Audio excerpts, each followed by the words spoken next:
Robin, it's that basic point. Do you recognise this figure of £100 billion that the OBR is going to tell us that the Treasury is going to have to borrow extra over the next 5 years? Well, we don't know what the OBR is going to say. What we do know... What, do you recognise a large figure? Well, I don't know, but the forecasts have all been proved wrong so far. The IMF, the Bank of England and the official statistics have all gone back on those forecasts. So let's wait and see. What we know, hard developments in the economy. Last week alone, employment at record highs, inflation dipping below 1%, notwithstanding the devaluation of sterling, and Google, the latest company to announce £1 billion of extra investment. So let's not have this endless pessimism. Actually, the headline is, from all of this, that the economy is far more resilient. Endless pessimism, the Chancellor's just been talking about an eye-wateringly large debt. Well, no, I think those are words that have been put in national debt terms. Yes, of course, because until we've got the deficit... borrowing adds to the debt. Yes, but until we've got the deficit down, we've always known, we've had this debate since 2010, we're not going to really get to grips with national debt. So he's right. I mean, I support him being a fiscal hawk, but the economic resilience of the economy post-Brexit has frankly confounded the pessimists. That point, Chuka Ummuna, this £100 billion that's been floated around, the cost over 5 years, might be wrong, says Dominic Raab. Well, I mean, he's right in the sense of these being forecasts, but on the Treasury's own forecasts, we know that they think that if, for example, we were to come out of the EU customs union and end up trading with the EU and the rest of the world on WTO rules, we would be looking at least a £66 billion hit per year on what comes into the exchequer. Now, I've just quoted a big number, but that's far bigger than, say, what we spend on education. But look, where'd you get it from? Well, the priority here in this autumn statement is to ensure that if you work hard, you play by the rules, you do the right thing, whatever your background, you and your family see the rewards. Now, even before we voted to leave the European Union, this was not happening in the last Conservative-led coalition. It's certainly not happening in this Parliament. Now, the question is, does Brexit make it more or less easy to resolve that issue? I would argue, and you can see, that it makes it less. Look, and I'll give you a reason, very tangible reason why. If you look at the depreciation in sterling, it means that the things that we import are costing a lot more. So your viewers, when they're going to buy things in the shop, imported goods, they are paying more for that. Well, that's come through. And I mean, on the hard figures, which is what I'm looking for, that's come through in the balance of payments figures, hasn't it? The first quarter since Brexit, not much change. Well, let's hang on just a minute. Since the last autumn statement, depreciation of sterling's depreciated by around 21%.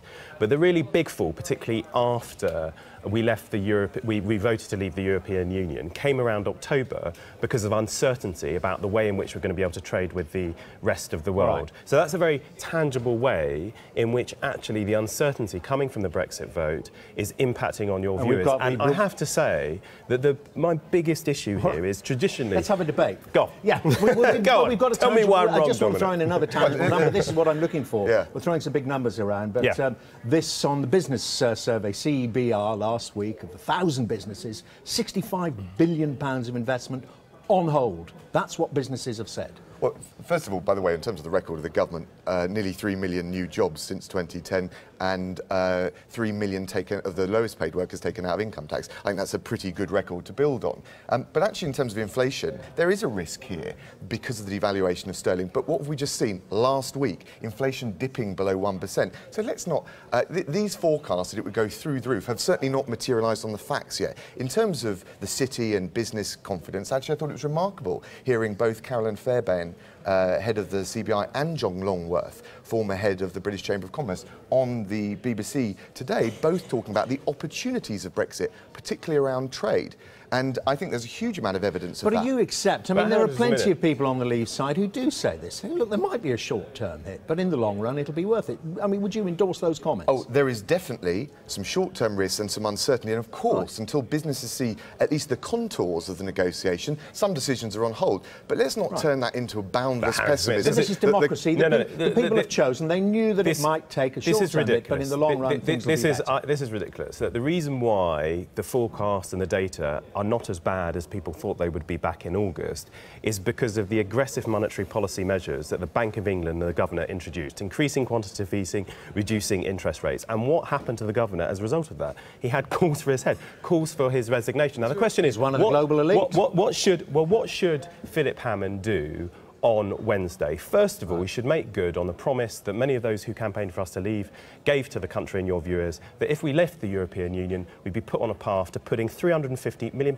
extra per week into our NHS. So that's one thing. Secondly, yes, it was. Wrong. Secondly, we made very clear well before the referendum. Oh, you stood by the campaign bus where you all said, this is a problem. Vote to leave. This is precisely put £350 million into the EU. Scratched record of the old debate. Let's move forward. I'd love to work with Chuka. Why should you walk away from your promise? Nothing more money should be put into the NHS. I want more money to go in the NHS. You campaiggned for that to happen. But we said 150 million out of it when we were pressed. Oh, it's 150 now? Yeah, we talked about that. It was what happened to the 350 on the bus? Do you think that should happen this Wednesday? The 350 million a week? I said, look, as a campaign, we think this is the kind of thing we could do with the money we'll get back. But of course it's for the elected government to decide. I still stand by that. But what we really ought to be doing... But that's Jan tomorrow. That's when the UK formally leaves the EU. You don't think the Chancellor should act now? On the NHS? On the NHS. No, I think you've got to wait for that money to accrue before we start spending money we don't have. That's Labour's, original sin, if you like. But well, the truth is, we need to... Just let Dominic Raab finish, and this will have to be the last point. The country's gone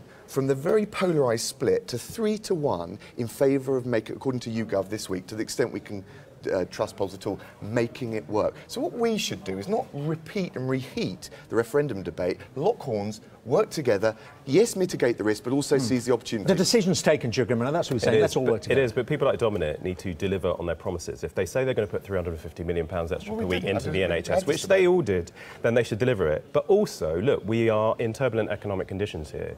I think you can't just leave the Bank of England to do all this work. You do need fiscal policy to operate, so I think the Chancellor should consider cutting VAT to boost demand in the medium term, because we've got choppy waters ahead. He should improve investment in innovation, business investment in these things, because otherwise we're not going to be able to attack in the G7. Do you know what? We're going to continue this conversation when we've got the figures on Wednesday. I'm sure you'll be in all the studios. You didn't frankly have the balls to put country before party.